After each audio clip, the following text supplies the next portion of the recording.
कक्षा 10 प्रश्नावली 5.2 का क्वेश्चन नंबर 15 बहुत ही इंपॉर्टेंट क्वेश्चन है। क्वेश्चन क्या है, एन के किस मान के लिए दो समांतर श्रेणियां, हमें दो समांतर श्रेणियां दी है, उनके एनवें पद क्या उनका एनवां पद बराबर होंगे।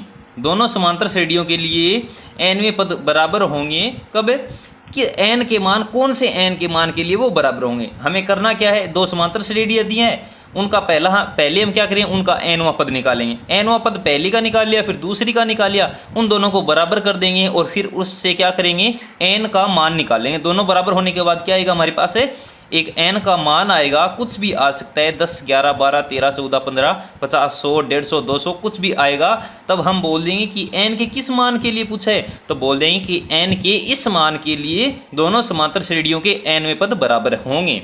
करना क्या है, पहली समांतर श्रेणी हमें दी है क्या 63, 65 है, और दूसरी दी है 3 और 10। देखिए 3 और 10, 63 और 65 है। हमें करना क्या है, दूसरी में से पहली घटा लेंगे, डी का मान आ जाएगा।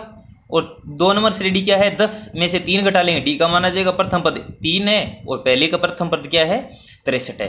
करना क्या है, ए एन वाले फॉर्मूले से क्या करेंगे, एन वा मान निकाल लेंगे, दूसरी श्रेणी के लिए भी एन वा मान निकालेंगे। तो देखिए पहली यहाँ पे क्या लिखेंगे, पहली समांतर श्रेणी, पहले तो हम क्या लिखेंगे, पहली समांतर श्रेणी, पहली समांतर श्रेणी क्या है 63, 65, 67 डैश डैश, आगे पता नहीं हमारे पास कितनी है। अब क्या करेंगे, इस पहली समांतर श्रेणी के लिए ए का मान कितना आएगा और डी का मान कितना आएगा। पहली समांतर श्रेणी के लिए ए का मान कितना है 63 और डी का मान कितना है, दूसरे में से पहला घटा देंगे, 65 में से 63 जाने पर शायद 2, डी का मान कितना आ गया 2। श्रेणी का एनवां पद, इसी का क्या करेंगे, एनवां पद निकालने के लिए क्या करते हैं, ये एन बराबर होता है ए प्लस में एन माइनस 1 इंटू डी। एनवां पद निकालेंगे, ए का मान कितना है 63 प्लस में एन माइनस 1, हमें तो एनवां पद निकालना है, एन का मान पता नहीं, इंटू डी का मान कितना है 2। तो 63 प्लस में क्या आ गया, 2 को अंदर गुणा कर दो, 2n माइनस में 2, 63 प्लस का है 2 माइनस का है, घट जाएगा, कितना बच गया 61 प्लस में 2n। ये क्या आ गया हमारे पास, पहली श्रेणी का एनवां पद आ गया, समीकरण नंबर 1 दे दिया। अब क्या करेंगे, दूसरी समांतर श्रेणी के लिए निकालेंगे, दूसरी समांतर श्रेणी के लिए एनवां पद निकालेंगे।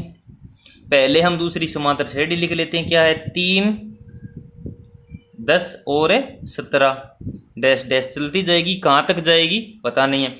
इसका प्रथम पद ए बराबर कितना है हमारे पास 3, डी का मान कितना है 7, दूसरे में से पहला घटा लेंगे कितना 7।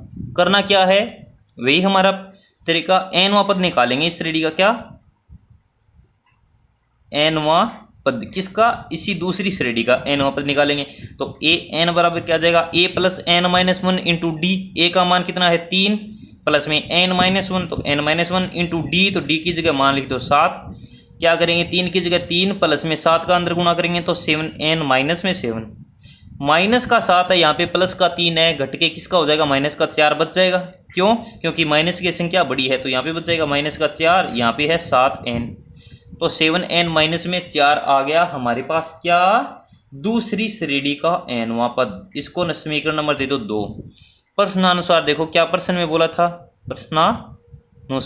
प्रश्न में बोला था कि एन के किस मान के लिए दोनों समांतर श्रेणियों के एनवें पद बराबर होंगे। बराबर होने के लिए क्या करेंगे, पहली समांतर श्रेणी का एनवां पद और दूसरी समांतर श्रेणी का एनवां पद क्या कर दें, बराबर कर दें। तो पहली समांतर श्रेणी का एनवां पद क्या था 61 प्लस में 2n, बराबर दूसरी श्रेणी का एनवां पद क्या था 7n माइनस में 4। यहाँ से हमारे पास जो n का मान आएगा, इन दोनों को काट बांट के कैसे भी करके जो भी हमारे पास n का मान आएगा वो क्या हो जाएगा, उन दोनों समांतर श्रेणियों का एनवां पद बराबर हो जाएगा। मतलब एनवां मत कौन सा बराबर होगा, तो जो पद आएगा वो क्या हो जाएगा, उस श्रेणी का, दोनों समांतर श्रेणियों के कितने पद बराबर होंगे वो हम निकाल लेंगे। तो यहाँ पे क्या है 2n 7n था, इस साइड ले आओ, किसका हो जाएगा, माइनस का हो जाएगा, बराबर माइनस का 4 था, 61 को इस साइड भेज दो, माइनस का 61 हो जाएगा। किया क्या है, n वालों को एक साइड लिख दिया और संख्या को एक साइड लिख दिया, बीच में बराबर का चिन्ह है।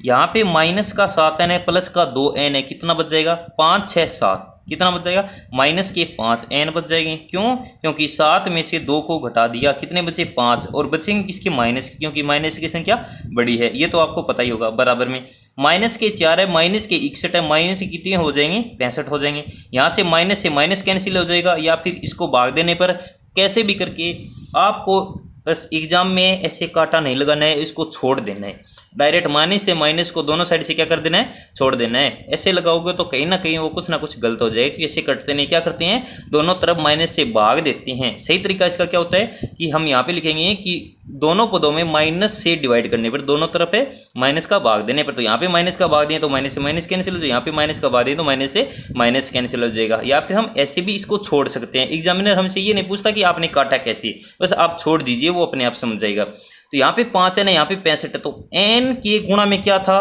5 था, इस साइड भेजेंगे, किसका हो जाएगा, भाग का हो जाएगा, तो 65 के नीचे क्या लगा देंगे, 5 का भाग लगा देंगे। क्यों, 5 कहाँ से आया, 5 तो इस साइड इसके गुणा में था, इस साइड आएगा, किसका हो जाएगा, भाग का हो जाएगा। तब 5 का तो 65 में भाग देने पर आपको पता है कितना आते हैं, 13 आते हैं। अब नीचे एक लाइन लिखेंगे, क्या, वो ध्यान से समझना। अतः दोनों समांतर श्रेणियों के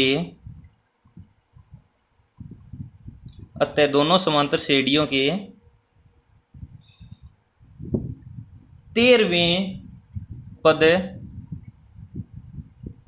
बराबर होंगे।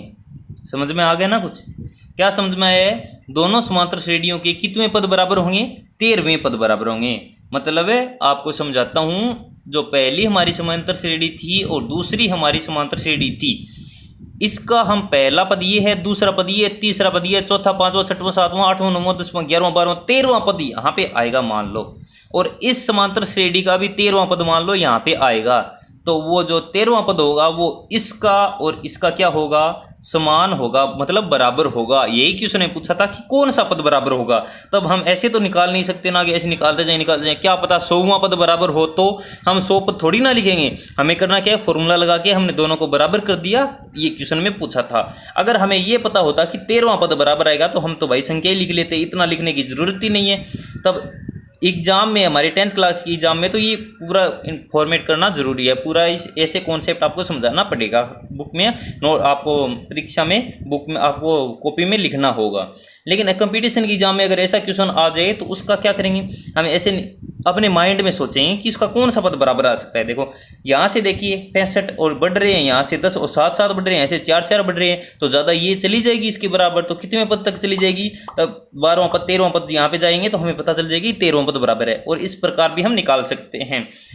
तो आपको कॉन्सेप्ट हमारा समझ में आया होगा, तो वीडियो को लाइक करके कमेंट करके हमें बताने की कोशिश करें कि आपको वीडियो कैसी लगी, क्लास हमारी कैसी लगी। और सब्सक्राइब नहीं किया है तो चैनल को सब्सक्राइब कर लीजिए। क्वेश्चन नंबर 16 जब भी करेंगे आपके पास सबसे पहले क्लास आए, सबसे फर्स्ट कमेंट आप करें, इसके लिए सब्सक्राइब करके बेल आइकन को जरूर दबा लेना। मिलते हैं नेक्स्ट क्लास क्वेश्चन नंबर 16 के साथ। Thank you.